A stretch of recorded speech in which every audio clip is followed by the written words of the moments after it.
A road to the Final Four to Indiana Wesleyan. You hit the reset button. 0-0, brand new set. And Indiana Wesleyan staring at that black. 14-9 championship points coming up for Indiana Wesleyan. It's going to come to her. And here comes the set. I did things very, very opposite of what I would do at the start of the season. It was absolutely different.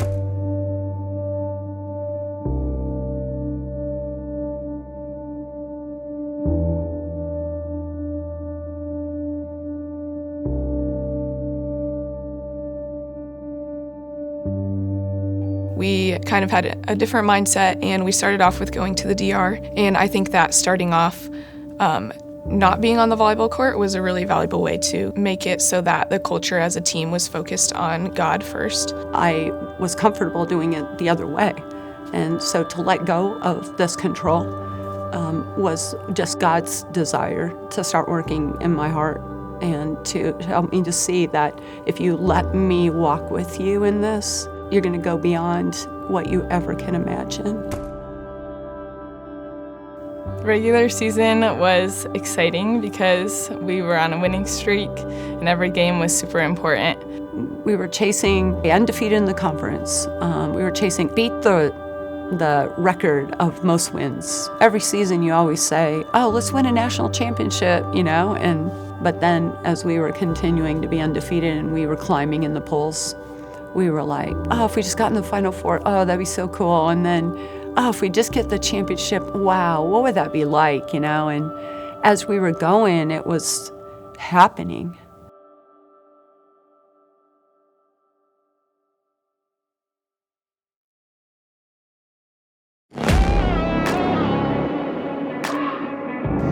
For the national championship game, obviously there was a lot of nerves, but we were able to stick together, keep loving on each other, keep encouraging each other. A road to the Final Four. An opening round win over Talladega. They got a scare from IU Kokomo. A couple of 4-set wins over Jamestown. The defending champion in Eastern Oregon is the Howl, the Wildcats. Top seed Northwestern leading number 2 seed Indiana Wesleyan. 2-1. When we were down 2-1, as a coach, you can't think that you're not going to be able to solve the problem. Our coaches just kept encouraging us, and so did our teammates. We knew that we had it in us to keep pushing. We just knew that we had to leave everything out on the court because we didn't want it to be our last set. Tied at 8, championship on the line. One of these teams will win their first ever national title. Yeah, the game-changing moment. We were tied at 8, and we switched sides, and now we are with the crowd. So every set that we won in the game against Northwestern, we had the student section at our back, and there were probably about 1,000 students there cheering for Northwestern. For Indiana Wesleyan, you hit the reset button. 0-0, brand new set. And Indiana Wesleyan staring We at that just black. used it as fuel for ourselves. We knew that we had a lot against us, but if we stuck together, we could win the game. So as we were going, we went up 1. Serving. And good judgment. And then we got another point. Over by Dexter. Indiana Wesleyan, shoulder spot. And she puts it away. When that second point happened, the third point, Martina went out and she served a ball, and it was an ace in the backcourt, and that was the third point. Western needs a side out, and that serve is in. That's tough. I looked at Marta Zambetti and Abby Porter. I just looked at them and I said, guys, we are so close. We can do this. And they both looked at me and nodded, and I just could feel that we could do it at that moment. That is a match high. Northwestern should come out on shoulders, Mo. It's going to come to her. Here comes the set, shoulder spot, championship. Got it!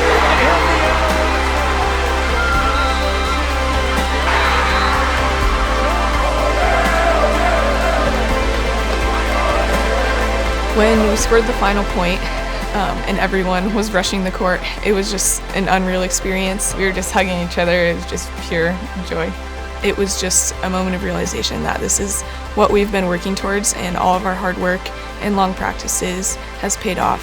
That was a moment, but the journey was the memory.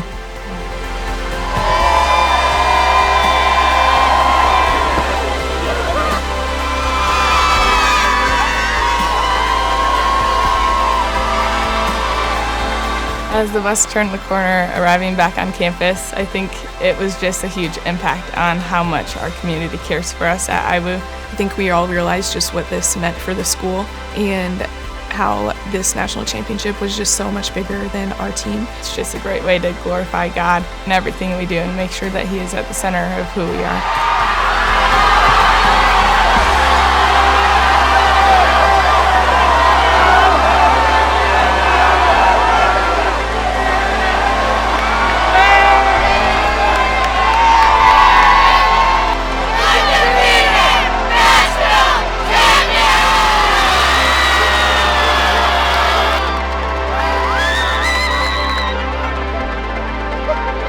Winning this championship for me is a confidence that God is faithful.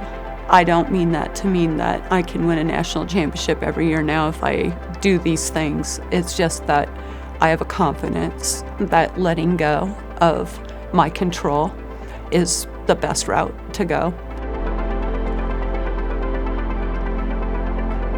When we break a huddle, we always say for Him, and that's just a way to end our practice remembering that we are playing for Him, and no matter if it was a good day or a bad day, we're ultimately doing it to glorify God, and it's not about us, it's more about Him and how we can show His love through playing.